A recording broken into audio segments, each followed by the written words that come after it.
ริญพรสาธุชนญาติโยมทุกท่าน วันนี้เป็นวันธรรมสวรรณะวันสำคัญทางพระพุทธศาสนา คือวันอาสาฬหบูชา เราทราบกันดีว่าเป็นวันกำเนิดพระสังฆรัตนะวันกำเนิดแห่งพระรัตนตรัยซึ่งวันอาสาฬหบูชานี้มีสิ่งที่เป็นปฐมสิ่งแรกในพระพุทธศาสนาอย่างน้อยก็5ประการ 1. เป็นวันปฐมพระธรรมเทศนา 2. วันปฐมแห่งพระสังฆะคือพระสงฆ์เกิดขึ้น 3. วันปฐมแห่งพระรัตนตรัย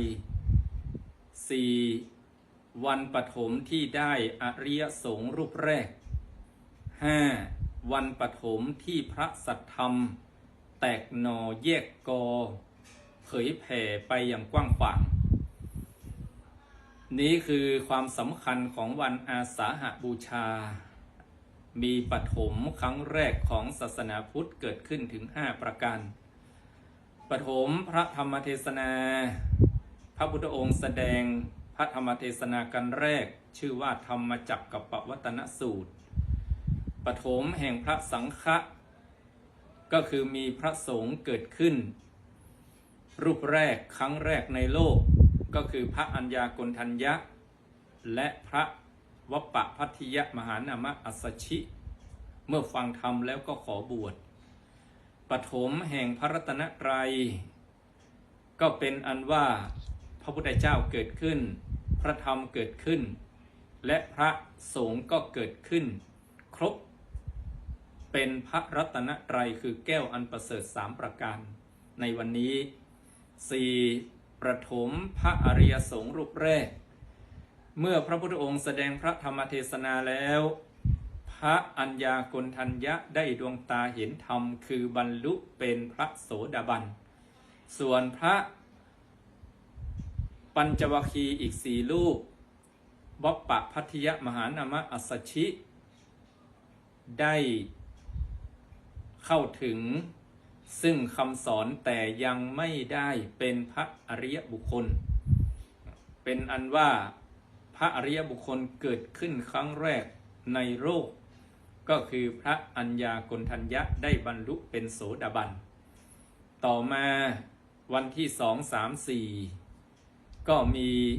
พระปัญจวัคคีย์ทั้ง5ได้บรรลุเป็นโสดาบันตามกันมาแรม5 ค่ำเดือน8พระพุทธองค์ก็แสดงอนัตตลกนสูตรแล้วพระปัญจวัคคีย์ทั้ง5ก็ได้บรรลุเป็นพระอรหันต์เกิดขึ้นพร้อมกัน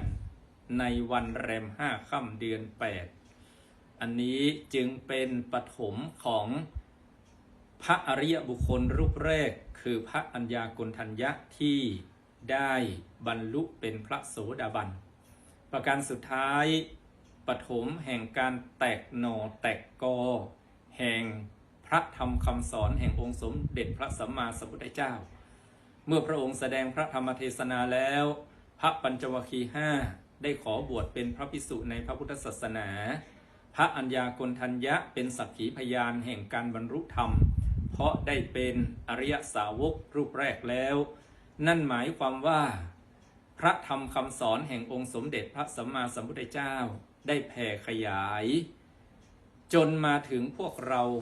และแผ่ขยายไปทั่วโลกในปัจจุบันนี้ก็เพราะเกิดสิ่งที่เป็นปฐมแตกหน่อแยกกอพระสัทธรรมในวันนั้นจึงมีวันนี้ด้วยเหตุนี้เราท่านทั้งหลายผู้เป็นพุทธศาสนิกชนวันอาสาฬหบูชาวันปฐมพระธรรมเทศนาวันปฐมแห่งพระสังฆาวันปฐมแห่งพระรัตนตรัยวันปฐมที่ได้อริยสงฆ์รูปแรกวันปฐมที่แตกหน่อแตกกอแห่งพระสัทธรรมขอความสุขความเจริญจงมีแก่สาธุชนญาติโยมทุกคนทุกท่านเทอญ